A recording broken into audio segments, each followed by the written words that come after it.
नमस्कार, प्रादेशिक समाचार के साथ मैं मुग्धा तिवारी। पहले मुख्य समाचार। प्रधानमंत्री नरेंद्र मोदी कल वीडियो कॉन्फ्रेंस के माध्यम से पीएम किसान योजना की 10वीं किस्त करेंगे जारी। 20,000 करोड़ रुपए की धनराशि की जाएगी हस्तांतरित। मुख्यमंत्री ने राज्यवासियों से नए साल का जश्न घरों में रहकर मनाने की अपील की। राज्य में कोरोना के बढ़ते मामलों को लेकर प्रतिदिन 1 लाख कोरोना जांच का रखा गया लक्ष्य।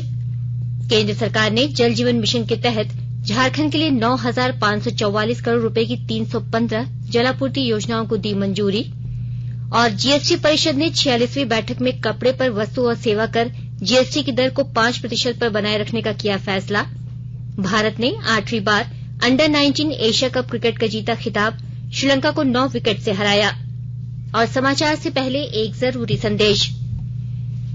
देश कोविड टीकाकरण अभियान के अंतर्गत 150 करोड़ टीके लगाने की दिशा में निरंतर आगे बढ़ रहा है। कोरोना वायरस का नया वेरिएंट मिलने से चिंताएं बढ़ी हैं। आपसे हमारी अपील है कि यथाशीघ्र दोनों टीके लगवाएं और अन्य लोगों को भी टीके लगवाने के लिए प्रेरित करें। और कृपया 3 सरल उपायों का पालन अवश्य करें। मास्क पहनें, 2 गज की सुरक्षित दूरी बनाए रखें, हाथ और चेहरा साफ रखें। कोविड से संबंधित कोई भी जानकारी और मार्गदर्शन के लिए आप राष्ट्रीय हेल्पलाइन नंबर 011-2397-8046 और 1075 पर संपर्क करें। इसके अलावा राज्य हेल्पलाइन नंबर 104 डायल कर समस्या का त्वरित समाधान लिया जा सकता है। महिला और बाल विकास मंत्रालय की चाइल्ड हेल्पलाइन है 1098। वरिष्ठ नागरिकों के लिए हेल्पलाइन 14567। मनोवैज्ञानिक सहायता के लिए निमहांस का नंबर है 0804611007। आयुष कोविड परामर्श हेल्पलाइन नंबर है 14443 और MyGov WhatsApp help desk number 90131515 पर व्हाट्सएप मैसेज भेजकर टीके का प्रमाण पत्र यथाशीघ्र डाउनलोड किया जा सकता है। और अब समाचार विस्तार से। प्रधानमंत्री नरेंद्र मोदी 1 जनवरी को दोपहर 12:30 बजे वीडियो कॉन्फ्रेंस के माध्यम से प्रधानमंत्री किसान सम्मान निधि पीएम किसान योजना की 10वीं किस्त जारी करेंगे। प्रधानमंत्री 351 कृषक उत्पादक संगठनों को 14 करोड़ रुपए से अधिक का इक्विटी अनुदान भी जारी करेंगे।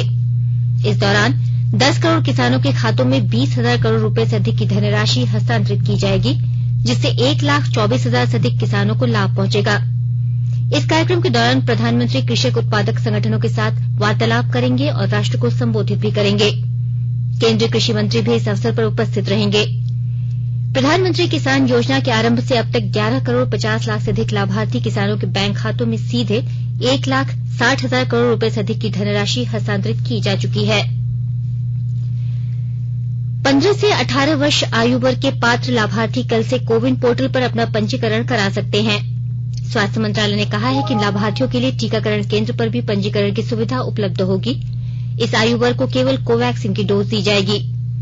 प्रधानमंत्री नरेंद्र मोदी ने इस महीने की 25 तारीख को राष्ट्र के नाम संबोधन में 15 से 18 वर्ष की आयु वर्ग के लिए 3 जनवरी से टीकाकरण शुरू करने की घोषणा की थी। अन्य बीमारियों से पीड़ित लोगों के लिए एहतियात के तौर पर टीके की तीसरी खुराक 10 जनवरी से शुरू की जाएगी। 15 साल से 18 साल की आयु के बीच के जो बच्चे हैं, अब उनके लिए देश में वैक्सीनेशन प्रारंभ होगा। 2022 में 3 जनवरी को सोमवार के दिन से इसकी शुरुआत की जाएगी। अधिक आयु वाले हैं और पहले से ही किसी न किसी गंभीर बीमारी से पीड़ित है, उन्हें प्रिकॉशन लेना सलाह योग्य है। 60 वर्ष से ऊपर की आयु के कोमॉर्बिडिटी वाले नागरिकों को उनके डॉक्टर की सलाह पर वैक्सीन की प्रिकॉशन डोज का विकल्प उनके लिए उपलब्ध होगा। ये भी 10 जनवरी से प्रारंभ होगा। इधर झारखंड में 15 से 18 वर्ष आयु वर्ग के लिए कोविड-19 टीकाकरण की तैयारी को लेकर स्वास्थ्य विभाग ने सभी जिलों के उपायुक्तों को दिशा निर्देश जारी कर दिए हैं। स्वास्थ्य मंत्री बन्ना गुप्ता ने बताया कि 3 जनवरी से किशोरों के लिए टीकाकरण अभियान की शुरुआत के लिए स्कूलों में क्लस्टर बनाकर टीका देने की व्यवस्था की जाएगी। स्कूलों में बनाए जाने वाले क्लस्टर में वॉक इन और कोविन पोर्टल पर पंजीकरण कराकर आने वाले किशोरों को टीका लगाया जाएगा। वहीं दूसरी तरफ स्वास्थ्य विभाग ने आगामी 10 जनवरी से 60 वर्ष से अधिक आयु के लोगों के लिए बूस्टर डोज देने की कार्य योजना भी तैयार कर ली है। राज्य में कोरोना संक्रमण के बढ़ते मामलों को लेकर मुख्यमंत्री हेमंत सोरेन की अध्यक्षता में आज उच्च स्तरीय बैठक आयोजित हुई। मुख्यमंत्री हेमंत सोरेन ने राज्यवासियों से अपील की है कि कोरोना के बढ़ते संक्रमण के बीच सभी लोग सतर्कता बरतें और अपने घरों में रहकर नए साल का जश्न मनाएं। श्री सोरेन सबसे कोविड उपयुक्त व्यवहार का पालन करने की अपील की है। स्वास्थ्य मंत्री बन्ना गुप्ता ने बताया कि बैठक के दौरान लिए गए प्रमुख फैसलों में टेस्टिंग क्षमता को बढ़ाने का निर्णय लिया गया है। इसमें प्रतिदिन 1 लाख कोरोना जांच करने का लक्ष्य रखा गया है। स्वास्थ्य मंत्री ने 15 जनवरी तक टीके की पहली और दूसरी डोज 100% पूर्ण करने का आश्वासन दिया है।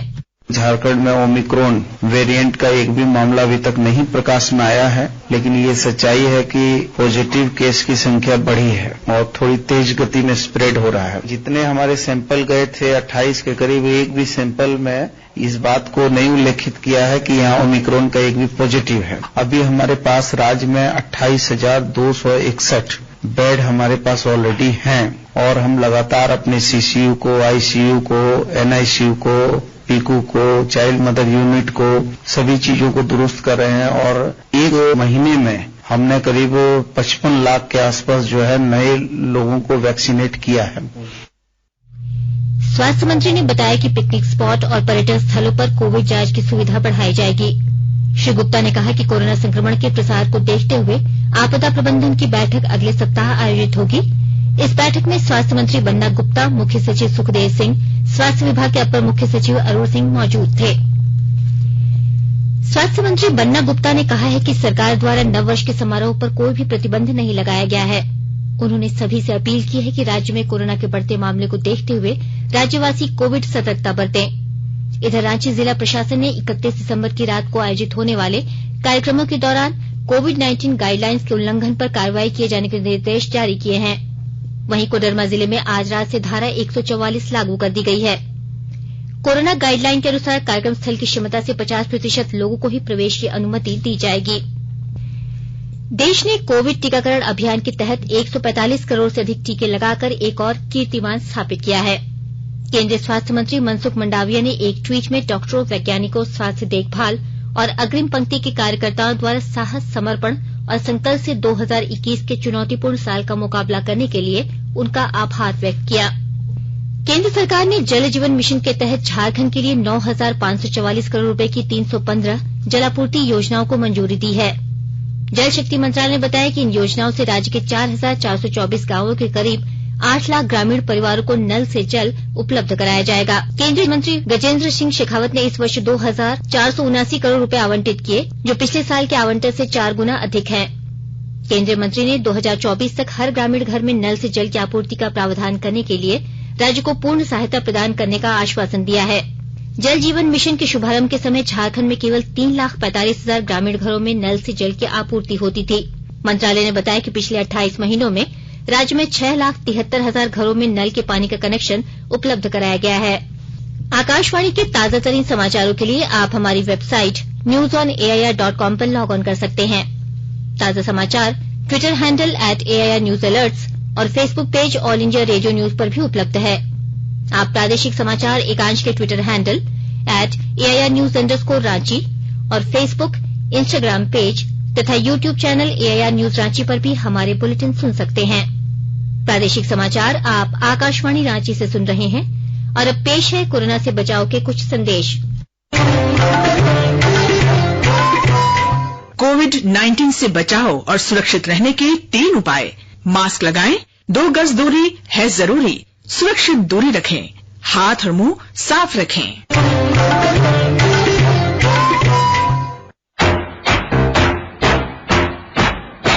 चलो मिलकर एक शुरुआत करें, चलो एक फैसला आज करें, मास्क नहीं तो टोकेंगे, कोरोना को रोकेंगे, चलो एक वादा करते हैं, चलो एक वादा करते हैं, मास्क नहीं तो टोकेंगे, कोरोना को रोकेंगे। भारत सरकार द्वारा जनहित में जारी। 2 साल विकास के, हेमंत संग विश्वास के। हर जगह गूंजेगा सिर्फ यही नारा, हेमंत सरकार द्वारा मिल रहा रोजगार ढेर सारा। मुख्यमंत्री पशुधन योजना के जरिए सोनिका तिग्गा जैसे हजारों परिवारों को पशु के साथ पशु शेड का मिल रहा है लाभ। दूध, मांस, अंडा उत्पादन में हो रही वृद्धि। इतना ही नहीं, हीरा देवी की तरह राज्य की लाखों माताओं और बहनों को पलाश ब्रांड दे रहा है देश विदेश में नई पहचान। इनके द्वारा 65 से अधिक उत्पाद तैयार कर बेचे जा रहे हैं। हजारों युवाओं को खेल में हुनर दिखाने का अवसर मिल रहा है। सहाय का उद्देश्य नक्सल प्रभावित क्षेत्रों के प्रतिभावान खिलाड़ियों की पहचान कर हुनरमंद बनाना है। और भी अनेकों उपलब्धियां हैं हेमंत सरकार की। हेमंत सरकार हमारी सरकार। सूचना एवं जनसंपर्क विभाग, झारखंड सरकार द्वारा जनहित में जारी। प्रादेशिक समाचार में आपका एक बार फिर से स्वागत है। जीएसटी परिषद की 46वीं बैठक में जीएसटी परिषद ने कपड़े पर वस्तु और सेवा कर जीएसटी की दर को 5% पर यथास्थिति बनाए रखने का फैसला किया है। वित्त मंत्री निर्मला सीतारमण ने जीएसटी परिषद की बैठक के बाद पत्रकारों को जानकारी देते हुए कहा कि कपड़े पर जीएसटी का मामला कर दर युक्ति संगत समिति को भेजा जाएगा। समिति अपनी रिपोर्ट अगले साल फरवरी तक प्रस्तुत करेगी। फिलहाल जीएसटी परिषद ने कपड़े पर जीएसटी दर में कोई वृद्धि नहीं करने का फैसला किया है। अमृत महोत्सव के तहत आकाशवाणी के साप्ताहिक क्विज में आइए आप भी शामिल हो। आजादी के 75 वर्षों का पर्व अमृत महोत्सव प्रत्येक बुधवार शाम 7 बजे प्रसारित होने वाले प्रादेशिक समाचार के दौरान पूछे गए प्रश्न का सही उत्तर देने वाले एक प्रतिभागी इनाम का हकदार होगा। इसके लिए सुनते रहिए आकाशवाणी रांची का प्रसारण।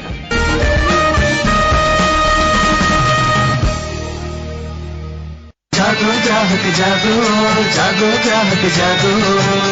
आजादी का अमृत महोत्सव के लिए सभी उपभोक्ताओं को शुभकामनाएं। हॉलमार्क सोने की शुद्धता सुनिश्चित करता है। हमेशा हॉलमार्क वाले सोने के आभूषण खरीदें। उपभोक्ता किसी भी शिकायत के लिए कृपया राष्ट्रीय उपभोक्ता हेल्पलाइन टोल फ्री नंबर 14404 पर संपर्क करें। उपभोक्ता मामले विभाग, भारत सरकार द्वारा जनहित में जारी। जानो अपने अधिकारों को, अपने हक पहचानो, बेईमानों को सबक सिखाओ, ग्राहक अब तो जागो।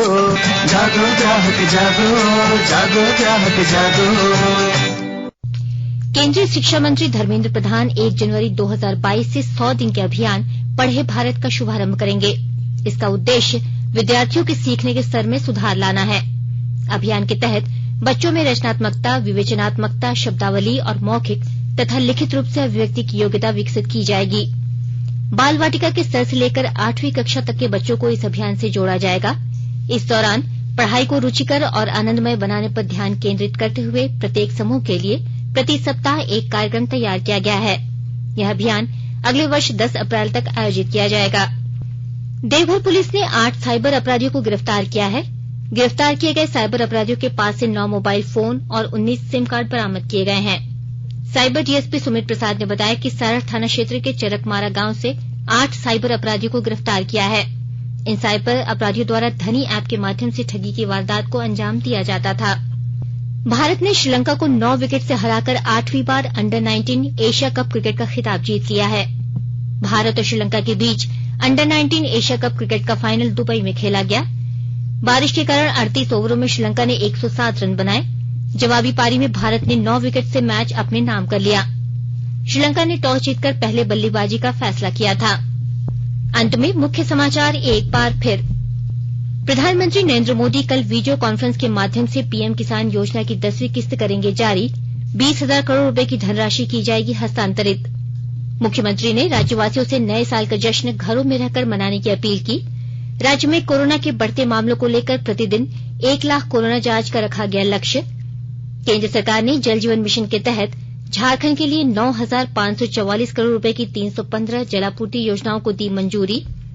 और जीएसटी परिषद ने 46वीं बैठक में कपड़े पर वस्तु और सेवा कर जीएसटी की दर को 5% पर बनाए रखने का किया फैसला।